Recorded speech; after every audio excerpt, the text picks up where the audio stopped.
après. Ah, voilà, on va enregistrer la session. Du coup, si vous avez des questions après, vous pouvez m'envoyer un email.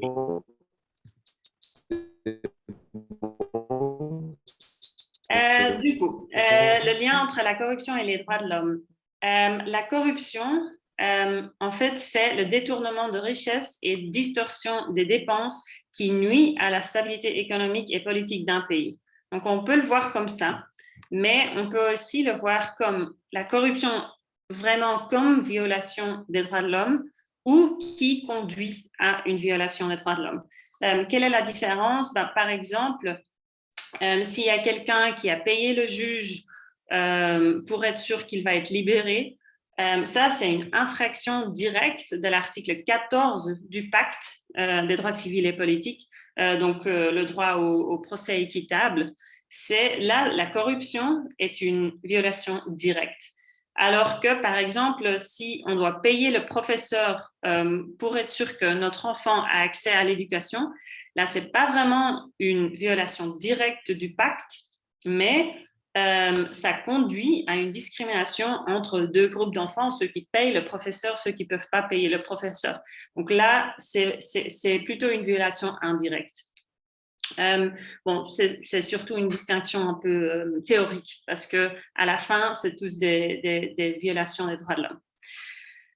Le point de vue de droits de l'homme, c'est toujours l'État qui a la responsabilité, qui a des obligations, et la population de l'État a des droits. Et c'est donc la population qui peut être victime d'une violation de droits de l'homme. Donc, l'État a des obligations. Et dans le cadre de la corruption, c'est quoi exactement? Premièrement, c'est s'abstenir lui-même de toute forme de corruption, puis adopter des mesures pour protéger les individus contre les violations des droits de l'homme causées par la corruption, et pour finir, poursuivre les auteurs d'actes de corruption. Du coup, du point de vue droits de l'homme, c'est un peu comme ça qu'on divise les obligations de l'État. Il y a trois types d'obligations. Pour commencer, l'obligation de respect, puis obligation de protection et obligation d'accomplir. Je veux aussi dire que je suis pas le français n'est pas ma langue maternelle, donc s'il y a des erreurs, désolée, vous pouvez me les signaler après. Du coup, du point de vue corruption, qu'est-ce que ça veut dire l'obligation de respect? Donc, c'est que l'État doit éviter de prendre des mesures qui entravent la jouissance des droits de l'homme. Par exemple, il faut qu'il y ait dans le droit pénal un article qui criminalise des actes de corruption, ou l'État qui prend des mesures pour empêcher que la corruption a lieu. Donc ça, c'est des exemples de l'obligation de respect. Quelle est l'obligation de protection?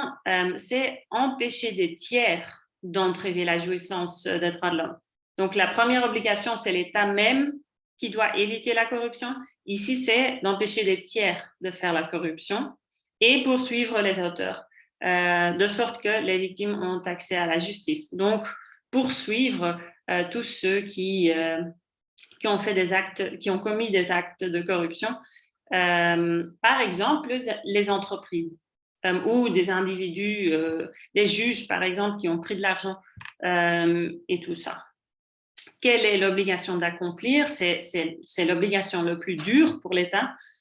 C'est vraiment prendre des mesures positives qui permettent aux gens et aux communautés de jouir pleinement des droits de l'homme. Par exemple, mettre en place un système qui s'assure que l'accès à l'éducation est juste, ou l'accès à la santé, par exemple, aux soins de santé.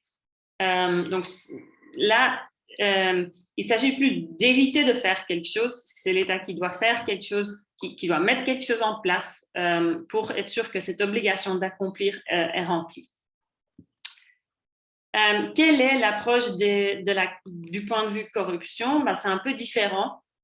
Souvent, le monde anticorruption se focalise beaucoup sur la criminalisation des actes de corruption, qui est sans doute, qui est très important, mais le désavantage de cette approche-là, c'est qu'il se concentre sur une infraction. Donc, c'est un cas individuel. Là, il y a eu un acte de corruption et on va poursuivre l'auteur de cet acte de corruption. Du coup, c'est un peu plus difficile sous cet angle de criminalisation de vraiment attaquer les effets collectifs ou les effets généraux de la corruption. Et c'est là où l'angle des systèmes de droits de l'homme peut jouer un rôle un peu complémentaire. Donc, on a besoin des deux parce que c'est important qu'on évite l'impunité. Du coup, on a besoin de cette criminalisation et de cette approche du point de vue du droit pénal, mais on a aussi besoin de cette approche un peu plus générale qui regarde un peu les systèmes et les effets systématiques d'une corruption généralisée dans le pays. Du coup, comme on a dit, la corruption nuit à la situation économique d'un pays et la stabilité politique, mais ça conduit également à des violations des droits de l'homme. Mais ce qu'on a vu dans notre travail précédent sur ce thème-ci, c'est qu'il y a une déconnexion entre les deux communautés. Donc, la communauté anticorruption et la communauté droits de l'homme. Et c'est dans les deux directions, c'est-à-dire les experts droits de l'homme n'utilisent pas trop les mécanismes qui existent pour dénoncer la corruption, et l'inverse, les experts anticorruption n'utilisent pas trop les mécanismes des droits de l'homme. Alors qu'on a vu qu'ils sont tellement connectés que pour les deux, les mécanismes sont ouverts et il y a des opportunités d'engager, mais ouais, il y a cette déconnexion et il faut qu'on se mette ensemble et qu'on utilise toutes les opportunités qui sont ouvertes pour nous. Donc, c'est ça qu'on essaye de faire dans nos activités. Pourquoi est-ce que c'est nécessaire? Dans le processus de l'EPU, mais plus en général, dans les mécanismes de droits de l'homme, les États, les mécanismes eux-mêmes doivent recevoir de l'information de la société civile sur la corruption. Parce que s'ils ne reçoivent pas de l'information sur la corruption, c'est très difficile pour eux de formuler des recommandations qui seront utiles pour vous. Donc, c'est ça qu'on voit un peu, s'il n'y a pas de l'information de la société civile pour ces mécanismes, ces mécanismes, à la fin,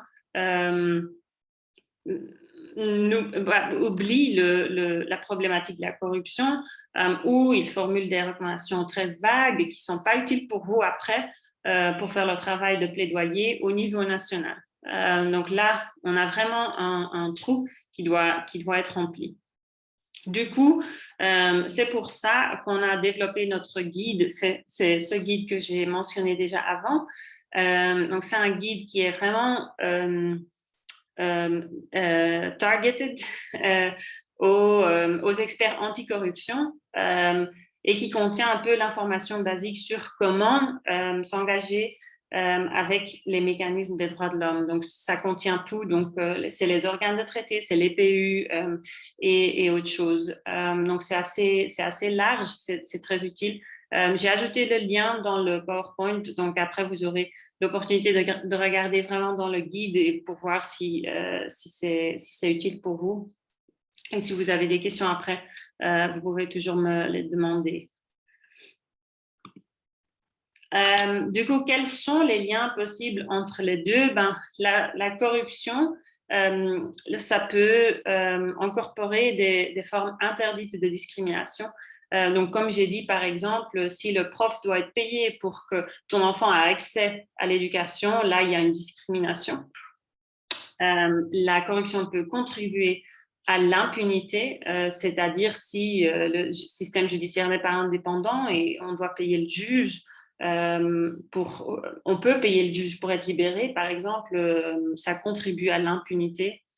Ce qui est aussi une possibilité, c'est que la corruption entrave la protection des personnes qui sont membres de groupes vulnérables ou marginalisés. Ça, on voit souvent que des groupes qui sont déjà marginalisés le sont encore pire s'il y a la corruption très large dans le pays. Un lien aussi très clair, très important, est aussi le rôle des médias, la société civile et les ONG. Donc, votre rôle, c'est-à-dire pas seulement qu'ils doivent être protégés parce qu'ils dénoncent certaines pratiques, certains actes de corruption, par exemple, mais aussi donc garantir leur liberté d'expression qu'ils peuvent dénoncer. Dans les médias, par exemple, un acte de corruption ou une personne qui est corrompue, par exemple, au sein du gouvernement, ou je ne sais pas. Souvent, le lien entre la corruption et les droits de l'homme est fait très facilement quand il s'agit des droits économiques, culturels et sociaux. Comme j'ai dit, accès aux services, accès à l'éducation, accès à la santé. Là, c'est très clair où la corruption peut entraver ces droits. Alors que le lien est fait moins facilement entre la corruption et les droits civils et politiques, alors qu'il est très présent aussi et très clair, c'est-à-dire surtout les droits qui sont le plus liés ou le plus violés dans ce sens-là, c'est le droit à l'information, à la liberté d'expression, à la liberté de réunion aussi, liberté d'association.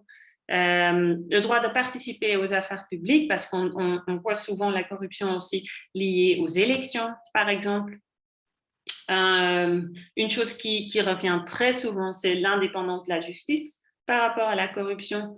Et, comme j'ai dit, liberté de la presse, donc les médias qui doivent pouvoir jouer leur rôle. Et en général, un peu la corruption qui peut mener à une discrimination entre deux groupes. Voilà, donc ça, c'est un peu l'idée générale, les liens possibles entre la corruption et les droits de l'homme.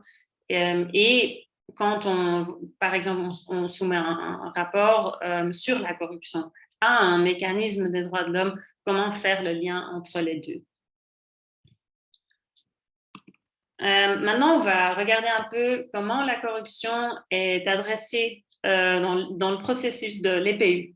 Donc, j'ai fait une recherche pour voir quelle est un peu la situation actuelle dans l'EPU. On a eu 2 cycles complets et actuellement, le 3e cycle est en cours. Du coup, dans le premier cycle, on a eu 132 recommandations sur la corruption. Et il y a 9 de ces 132 qui ont été notées et donc pas acceptées. Donc, c'est très clair que la proportion entre les recommandations qui sont acceptées et ceux qui ne sont pas acceptés, c'est assez bien. Donc, la plupart des recommandations est quand même acceptée par les États. Dans le 2e cycle, beaucoup plus de recommandations sur la corruption, 189 et 21 ont été notées. Donc, de nouveau, une proportion assez bien du point de vue de la société civile, du point de vue de plaidoyer après. Comme j'ai dit, le 3e cycle est toujours en cours, mais on voit déjà maintenant qu'il y a 213 recommandations sur la corruption. Donc, il va y en avoir encore plus quand le cycle va être complet et que 13 ont été notés. Donc, de nouveau, c'est une bonne proportion. Du coup, quand on regarde cette image-là, il y a beaucoup de potentiel pour nous. Si on fait un plaidoyer qui se focalise sur la corruption pour les 2 pays, l'Haïti et le Togo, je pense qu'il y a beaucoup d'espace pour plus de recommandations sur la corruption et en outre, on sait que c'est très probable que les recommandations qui vont être formulées seront acceptées par les États. Donc ça, c'est une bonne nouvelle. Et ce que je voulais dire aussi, ce qui est important et ce qui aussi fait partie de notre mission comme centre, c'est qu'on encourage toujours la société civile d'utiliser le système de manière holistique, c'est-à-dire utiliser toutes les opportunités que vous avez Donc, pas seulement les PU, mais aussi les organes de traité et aussi le Conseil des droits de l'homme et aussi les procédures spéciales. Donc, toutes les opportunités que vous avez. Par exemple, le Togo a été examiné par le Comité des droits de l'homme. Et là, on a une recommandation très, très bonne sur la corruption, très concrète. On va le regarder plus tard dans la session. Et ce qu'on veut, c'est réitérer cette recommandation-là dans le processus de l'EPU pour continuer la pression et pour que l'État mette en œuvre cette recommandation parce qu'après des années, bon, il n'y a peut-être pas d'action ou pas assez d'action de la part de l'État. Donc, c'est une opportunité pour vous de garder en circulation les recommandations qui ont déjà été formulées pour l'État. Du coup, pour l'Haïti, dans les cycles précédents, donc dans le deuxième cycle, Haïti a reçu 2 recommandations sur la corruption. La première, c'était de Maldives et le deuxième d'Égypte. Et dans le premier cycle, l'Haïti a reçu une recommandation de la Turquie. Une bonne nouvelle, les 3 recommandations reçues étaient appuyées. Donc, ça veut dire qu'il y a quand même une tendance d'appuyer toujours les recommandations sur la corruption. Les recommandations même sont un peu vagues. Donc, renforcer les capacités institutionnelles pour enquêter et poursuivre toutes les allégations de corruption et de mauvaise gestion de fonds. Encore plus vague, poursuivre ces efforts nationaux de lutte contre la corruption et l'impunité. Et puis le dernier, mettre en œuvre efficacement la loi qui prévoit des sanctions pénales pour la corruption officielle. Donc, le nombre de recommandations reçues de l'Haïti concernant la corruption est assez limité. Donc, il y a vraiment l'espace pour augmenter le nombre de recommandations sur la corruption et il y a aussi l'espace d'améliorer la formulation des recommandations. Donc, c'est là où vous pouvez vraiment jouer un rôle si vous faites le plaidoyer et si vous suggérez des recommandations concrètes, plus faciles à mettre en œuvre, un peu moins vagues, ce serait très bien pour ensuite faire le travail de plaidoyer au niveau national. Donc, vous pourriez utiliser ces recommandations concrètes plutôt que poursuivre la lutte contre la corruption, par exemple. Haïti a aussi donné des recommandations sur la corruption. Dans les 3 cycles, c'est assez intéressant. Dans le premier cycle, aucun. Dans le deuxième cycle, une recommandation a été formulée pour les Seychelles. Mais comme vous voyez, de nouveau très vague, accroître les efforts de lutte contre le blanchiment d'argent. Mais 6 recommandations dans le 3e cycle jusqu'à maintenant sur la corruption. Je pense de nouveau que c'est une bonne nouvelle pour le plaidoyer que vous voulez faire parce que ça veut dire que l'Haïti comme État trouve que la corruption est quand même un problème très important qui doit être adressé. Donc, ça veut dire que si l'Haïti reçoit des recommandations sur la corruption, c'est assez probable qu'ils accepteront. C'est à voir, mais le fait qu'il y a 6 recommandations dans le 3e cycle sur ce sujet-là, ça montre quand même que la corruption est augmentée dans la liste des priorités de l'État. Si on regarde le Togo, c'est un peu moins, le sujet de corruption est moins présent dans le passé du Togo par rapport à l'EPU. Le Togo a reçu juste une recommandation sur la corruption dans le 2e cycle, c'est-à-dire renforcer l'état de droit en dépolitisant le pouvoir judiciaire et les forces de l'ordre et en renforçant les enquêtes sur la corruption et les violations et atteintes aux droits humains. C'était une recommandation des États-Unis. Et de nouveau, bonne nouvelle, ça a été appuyé par l'État. Donc, ils se sont mis d'accord de mettre en œuvre cette recommandation. Donc, c'est une bonne nouvelle pour ce cycle-ci. C'est très probable qu'ils vont accepter de nouveau les recommandations sur la corruption. Et là, je voulais vous montrer un peu la différence entre les recommandations de l'EPU et les organes de traité. Donc, vous voyez sur l'écran, je ne sais pas si c'est trop petit, mais bon, en tout cas, vous recevrez la présentation après. Donc, vous voyez, c'est cette recommandation-là que le Togo a reçue du Comité des droits de l'homme. Donc, ça contient 4 paragraphes. Je vais le lire juste pour qu'on sache tout de quoi on parle. Donc, l'État partie devrait renforcer la haute autorité de prévention et de lutte contre la corruption et les infractions assimilées et adopter une stratégie nationale de lutte contre la corruption. Donner aux membres du parquet et aux forces de l'ordre des moyens accrus pour lutter contre la corruption en mettant notamment à leur disposition des programmes de formation continue et en leur allouant des ressources suffisantes.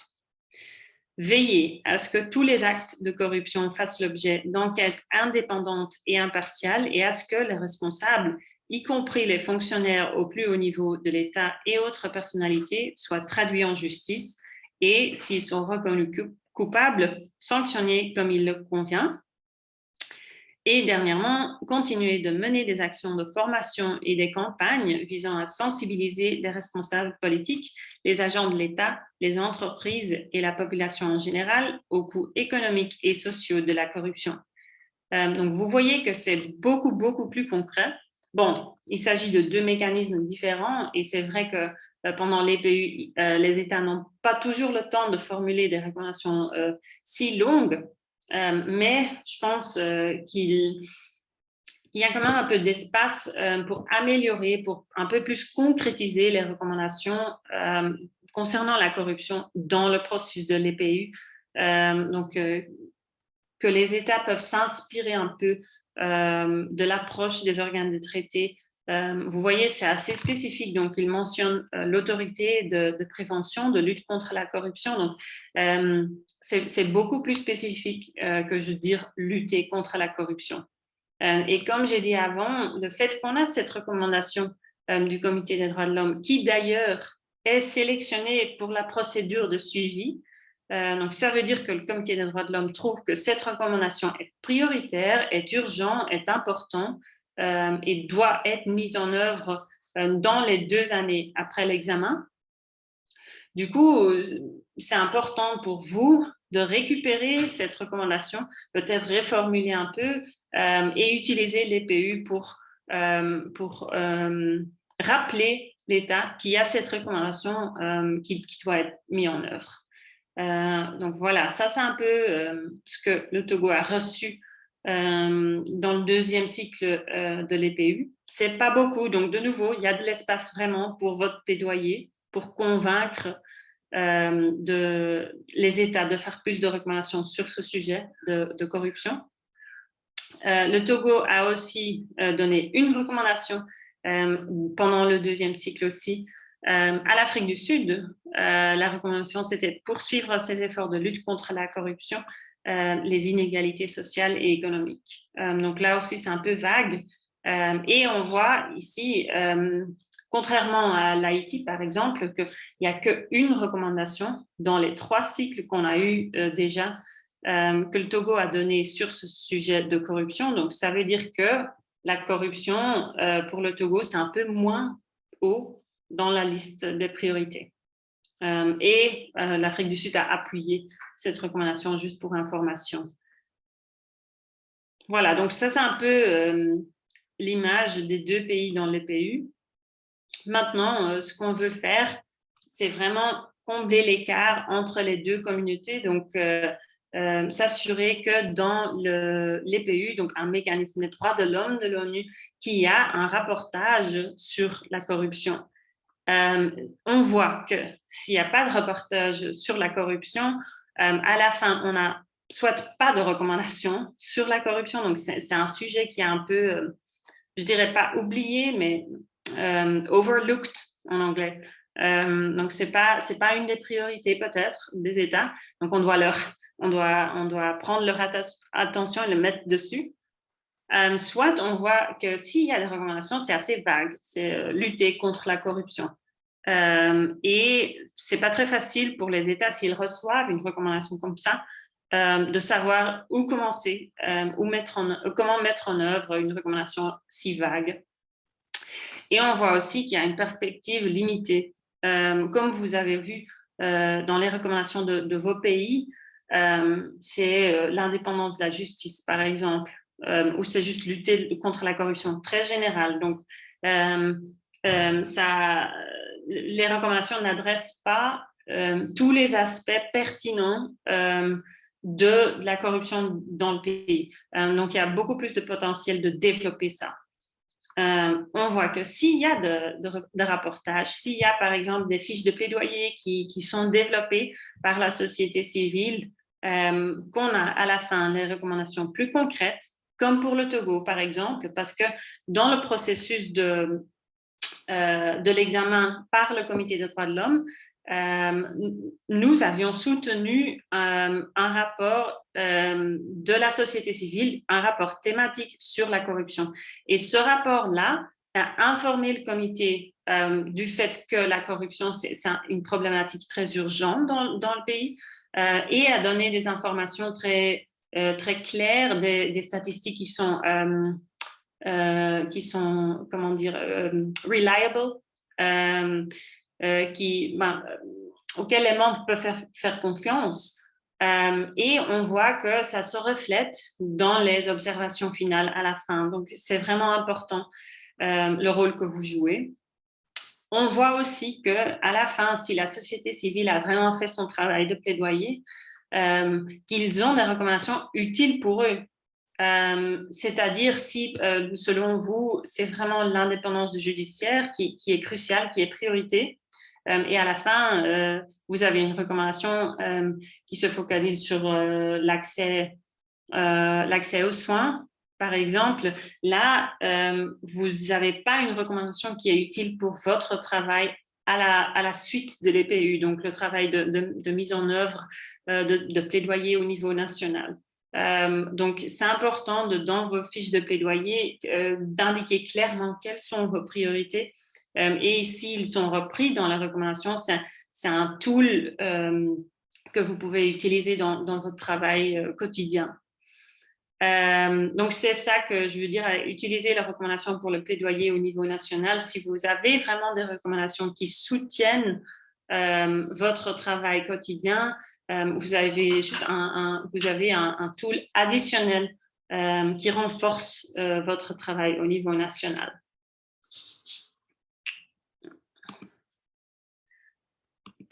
Pour terminer, j'ai juste un slide un peu sur le contenu du guide qu'on a développé.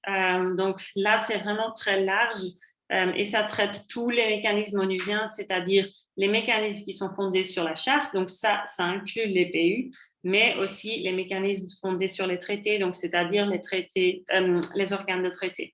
Donc là, il y en a 9 ou 10. Donc, juste pour votre information, vous avez le lien dans la présentation. Donc, si après, vous voulez voir ce guide, n'hésitez pas.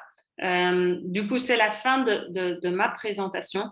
Je ne sais pas si à ce point-ci, avant de donner la parole aux deux présentations des pays, s'il y a des questions.